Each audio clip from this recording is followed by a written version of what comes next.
Chapter 19. I Love You. Michael put up some resistance to the idea of Sam coming to see her. The humans had gotten clever at predicting each other's movements and habits. He knew they would find him here. The conflict was inevitable. Nonetheless, the decision was not his to make. Record and guide. That's all. Nothing more. There was not a quiver in Sam's body. His nerves were that of steel as he stood on the corner of the rooftop, looking at her apartment from several blocks away.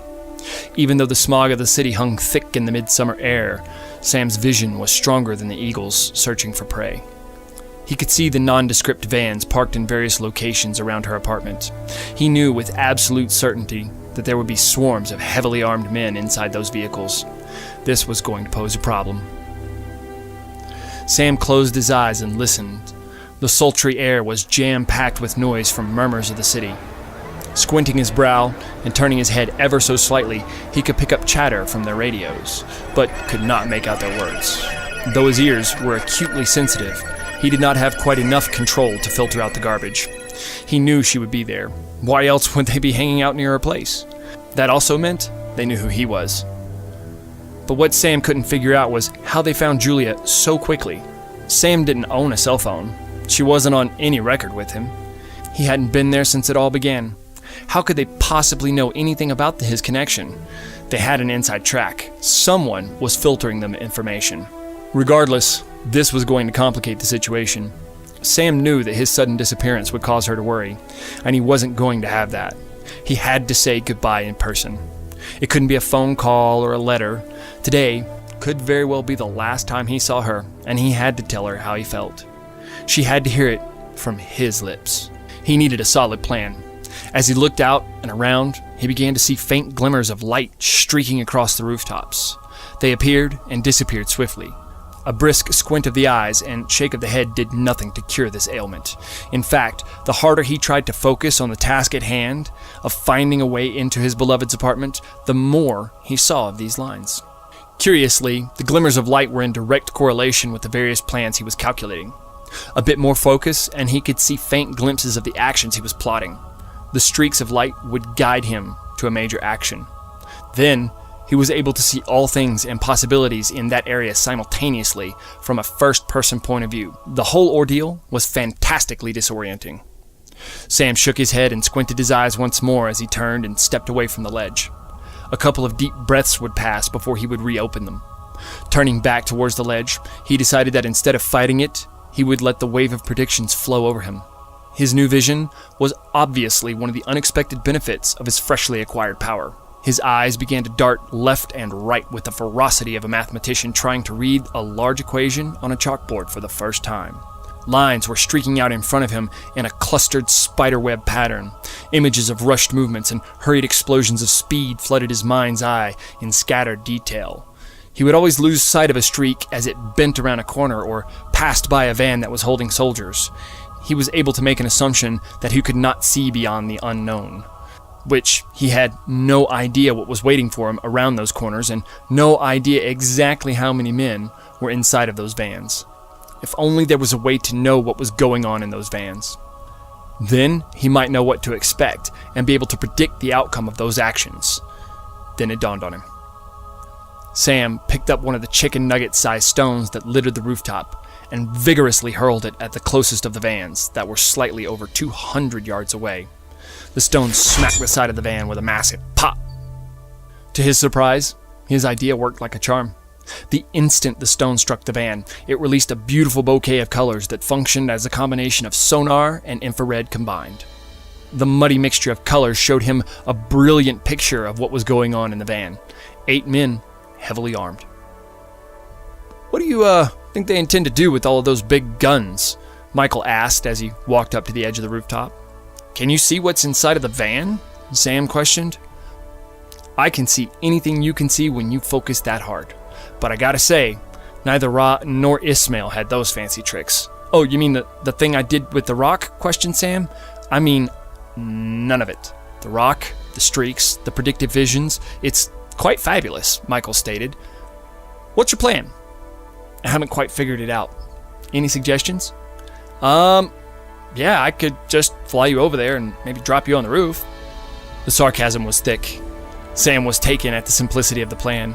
He was trying so hard to use his new abilities and his bigger brain to solve the problem that he had forgotten about his new winged companion.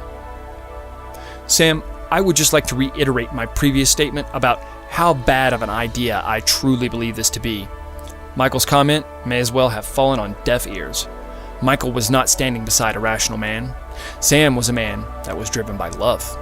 He had a fire in his heart for the girl of his dreams, and it was a fire that extinguished reason.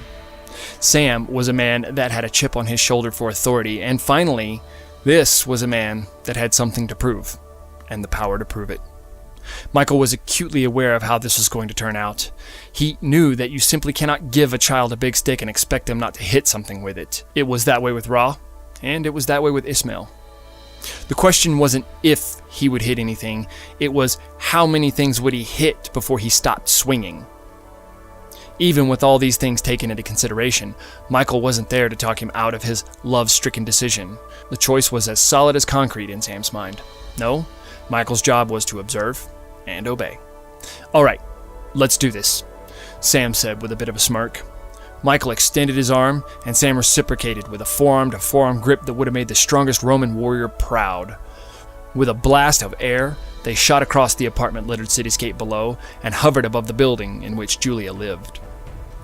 A quick release, and Sam came crashing down on the rooftop with a solid thud. He knew this roof and this building well. He was just a few strides away from the stairwell. His mind was filled with nervous tension at getting to see her. He had no doubt that he was going to tell her his true feelings. It didn't matter whether those feelings were reciprocated or not. He just knew that he owed it to himself to tell her. Sam placed his hand on the door of the stairwell, and a funny sensation washed over him. Something wasn't right. He could sense that going down the stairs was a bad idea. Maybe it was from the bad experience he had in the stairwell earlier. Perhaps it was more of the predictive abilities he had just experienced a few moments ago. Whatever it was, the feeling was ominous and needed to be listened to. Sam decided that a different way was in order. Fortunately for him, Julia was not as poor as he was. She could afford to live in a building with balconies. He wasted no time. Running over to the edge of the building, he effortlessly climbed down 3 floors to his love's balcony. The whole thing reeked of Romeo and Juliet. The star-struck lover scaling to his true love's balcony to bid her farewell. However, just like Romeo and Juliet, this was not a love story. It's a tragedy. Landing on Julia's balcony, Sam knew that something was wrong. His new abilities and a quick tap of the window would reveal armed men in her apartment. Julia was on the couch. Her heart was racing with fear. Sam had no clue what they had told her. He wasn't so much worried about how he was going to save her. He was more concerned with what they had told her about him. Had they made him out to be a monster? Were they telling her that he had killed people? The suspense was killing him. He needed to talk to her. The smart thing to do would have been to leave her and never return. Wash his hands clean of this girl and just be done with the whole thing. Then again, this was love. Sam had spent years building up his reputation, and he would be damned if he was going to let some jarheads that didn't know a thing about him destroy the reputation he had spent so much time and effort building. There was no thought put into how he was going to get in and save her. He only knew 2 things: don't kill anyone and don't get shot. He breathed in deep, and then he went into action. He smashed the door off its hinges and went flying across the living room. The door slammed into 2 of the soldiers, rendering them unconscious. Using his wickedly fast speed, Sam darted into the living room and rendered one soldier unconscious with a swift shot to the face. The poor guy never saw it coming. The next one was taken out with a shoulder throw that would leave him alive, but deeply embedded into the hardwood floor. The remaining 2 would be eliminated with the flat-screen TV and the DVD player being flung at ridiculous speeds across the room at them. All 6 men were immobilized. None of them were dead. Taking a brief second to review the situation, he noticed that these were not the soldiers that he had been fighting with all day. These men were dressed differently and armed with what appeared to be more expensive gear. They were more like the men he killed in the stairwell at the Kane building. Further inspection of the unconscious soldiers would reveal the Kane logo on their shoulder patches. What were the Kane men doing here? Why would they be in Julia's apartment? Something about this wasn't right. Were they working with the U.S. military? Sam had lots of questions, but now was not the time to answer them. He needed to get her out. Julia was surprised by all the chaos, though it only lasted a couple of seconds. Just as she started to let out a colossal scream, Sam darted towards her and covered her mouth. Shh! He placed his hand over her mouth. I'm gonna get you out of here, but we gotta be quiet. She was shaking in fear. Sam slowly removed his hand from her mouth. Sam! What are you doing here? Julia said with a strong quiver in her voice. You're not going to hurt me, are you? Hurt you? I'm gonna get you out of here. These guys have been shooting at me all day long. Sam didn't need anyone to spell it out for him. His fears were confirmed with her one pleading statement. They told Julia that he was evil and that he ruthlessly killed people. This fact was true. But, from Sam's perspective, the story was in serious need of some context. I am not what they say I am, he stated emphatically. But you killed all those people. They showed me the video. I didn't want to believe it, but then I saw your face and... Julia covered her face, and the tears welled up in her eyes. Her heart was racing 1,000,000 miles an hour and causing her hands to shake in fear and disbelief. I will be happy to explain, but we have got to get the hell out of here before more of them come. Are you out of your mind? Those men were here to protect me from you. I'm not going anywhere with you, Julia said as she pushed him away. Look at what you did to them. I could barely even keep up with what you were doing. How can you move so fast? When did you become so violent? She questioned him, desperately trying to make sense of it all. All of this insanity started yesterday. It is a very wild story, but we don't have time for that right now, Sam said in a dismissive fashion as he reached for her hand. Was that you that killed all those policemen? You can throw cars? They said you knocked a helicopter out of the sky. Well, two, actually, Sam retorted with a bit of a proud smirk on his face. What kind of trouble have you gotten into? Julia questioned further. Julia, look, I know they told you horrible things about me, but there is a lot more to it than what they said, he hurriedly explained. Sam was at a loss. He seriously believed that he was going to jump in here, tell her how much he loved her, without any conflict. Instead, he had to break in, render 6 guards unconscious, just to have the love of his life shove him away. He needed to change her mind, and fast. Looking at her square in the eyes, Sam implored, I need you to calm down and listen to me. Julia stopped thrashing and protesting. She became calm and sedate, never breaking her gaze from Sam's eyes. He was pulling a page from Michael's book of tricks. He was exerting his will over her. Coercion was not in the game plan. However, desperate times call for desperate measures. Sam, your eyes are so beautiful, she said in an almost hypnotic state. I am not the monster they make me out to be. I need you to know that. I am still me. I'm going to get you out of here, and then we can talk. The next few minutes are going to get real crazy, so I need you to stay right behind me. Absolutely, she agreed. Tuning his ears down the hall, Sam identified the familiar rustle of soldiers advancing towards the apartment. He needed an exit, and quick. With Julia in tow, he checked the balcony. He was strong enough to get both him and her down, but there was a large group of Kane soldiers amassing in the street below. Going down the hallway was not an option either. Sam's newfound intelligence was quick to offer options. Pushing Julia behind him for protection, he slammed his foot into the floor repeatedly until a large hole opened in the apartment below. Sam scooped her up and dropped through the new hole in the floor to the lower unit. Grabbing Julia by the hand and rushing to the door, he kicked it open, splintering the door frame in the process. Exiting the doorway was like walking into a hornet's nest. There were already soldiers waiting in the hallway. Though he was caught off guard, he was able to dispatch them quickly, leaving heads embedded in sheetrock and rifles broken across helmets. Each soldier was non-responsive, but still alive. Julia was panicked. She had never been a part of this kind of ordeal. Though Sam was able to calm her down with suggestions, she was clumsy and scared. Sam was restricted to the limits of her movements as they dashed through the hallways. Every few feet, he would have to stash or protect her. The numbers of Kane men overwhelmed them in the narrow hallways. They seemed to be coming from every direction, from the stairwells and apartment doors. Hundreds of them poured into the building. Each time they were cornered, Sam would blast another hole in the floor and escape to the level below. Each time, they were met with hordes of Kane's men. Finally, they found themselves cornered on the ground floor. There was only one way out. Sam was going to have to fight his way to the front door. It seemed, though, his day was stuck on repeat.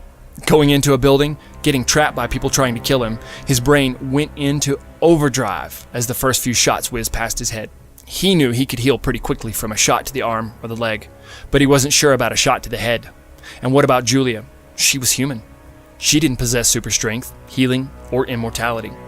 He had to think fast and get her out of this trap. They rammed through the door of the last apartment at the end of the hall. Scurrying to the far back bedroom, Sam placed her in a closet. I don't have time to explain. I didn't murder all those people like they said I did. Yeah, I killed them, but I want you to understand that it wasn't my fault. They killed me first, he explained to the frantic young girl. Sam, what are you talking about? How many people did you kill? A lot. And it'll be a lot more if they kill me again. I just need you to stay in here and hide. Closing the door, he spun to confront the soldiers. Not one bit of fear ran through him. He had done his best to save their lives as he tried to escape, though it was looking like that option was now gone with the wind. He could hear them filtering into the apartment. The smell of their gun oil preceded him. He could hear the air being cut by their hands as they gestured signals to one another. Their very presence made all of his senses tingle and dance. Nothing was going to stop this confrontation, and he knew it. Sam's world went into slow motion at the first sight of a gun barrel. The soldier wasted no words. Instead, he let his trigger finger do the talking for him. Several bullets exploded from the end of his gun. There was no choice for Sam. He needed to stop them. He needed to save both him and Julia. From deep inside, Malice's voice returned. I will show you power. Kill them and spit on their carcasses. Sam fought to keep the voice from distracting him from his task at hand, though he couldn't hold back the surge of power building inside of him. A brilliant red burst of light exploded around him. The golden eyes that were focused with deadly intent morphed into a red glow. As shots fired, he erupted into an impressive demonstration of speed. His hands were moving faster than the bullets that he swatted out of the air. More soldiers poured in, guns blazing. Sam continued to track and stop the bullets that fired into the space in front of him. Each and every bullet failed to hit its target, except one. Though he was insanely fast, he watched in horror as one slipped past him. With every fiber of his being, he tried to catch that bullet. The one elusive bullet flew past him and pierced the closet door. There was no mistaking where it was going. The mathematical side of Sam's brain calculated its trajectory down to a millionth of an inch. Julia's head was directly in the path of that godforsaken bullet. Sam was helpless. He could not stop it. He could not catch it. He was about to lose the most important person that he had ever known, and he had to watch every agonizing moment in slow motion. To hear the bullet crack through the backside of the door was tormenting. Then he heard the most painful sound in all of existence. The bullet collided with her skull and splattered the other side of her head on the back wall of the closet. There has never been a more gut-wrenching and furious roar in the history of mankind.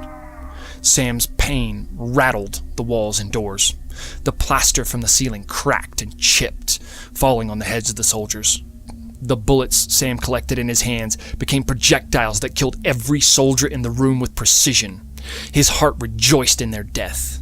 A piece of him yearned to shred their dead bodies into a million pieces for what they had done. At this moment, Sam did not need Malice to fuel his anger. The contempt for their actions was enough to make him want to become a monster. He turned and ripped the door closet from its hinges and flung it across the room. Sam was without words. There she lay, dead. He could not save her. He was not fast enough. Dropping to his knees in defeat, he pulled her close to his chest. Tears welled up in his eyes, and his heart swelled with hatred and self-contempt. How could he have let this happen? Of all of the bullets he caught, how could he miss the one bullet that mattered the most? All he wanted to do was tell this perfect creature that he truly loved her, that he loved her from the very moment he saw her. To hold her in his arms and to feel the kiss of her lips on his. Now, he would never get that chance. The only thing he wanted to live for was gone. "I love you," Sam said as he gently placed a kiss on the top of her head. But this was not a place for him to stay and grieve. He did not have the time to stay and wade through the overwhelming grief that consumed him. He needed to escape and take her out of here. He summoned his angel with the most somber of voices. Michael. He could hear more soldiers coming in the front door of the apartment. They were coming in to finish the job. He knew Michael would make it in time, but there was a small sliver of him that just wanted to die. He knew that if he died, Malice would come and rip them to shreds. Malice would kill them so that he didn't have to. It was a small shred, but it was there. Michael burst through the window. He extended his hand to Sam. "Come on, Sam. I'm so sorry about the girl. Let's get out of here." Michael's voice was comforting to Sam's ears. He had seen everything that happened through Sam's eyes, and he was well aware of the emotional stress Sam was enduring. There was no way to make the suffering stop. All the angel could do was offer a means of escape. As if things could get no worse, they did. A single bullet was shot by a single soldier, and in a single instant, that bullet would change the course of human history. The bullet ripped through Sam's neck, shredding his artery.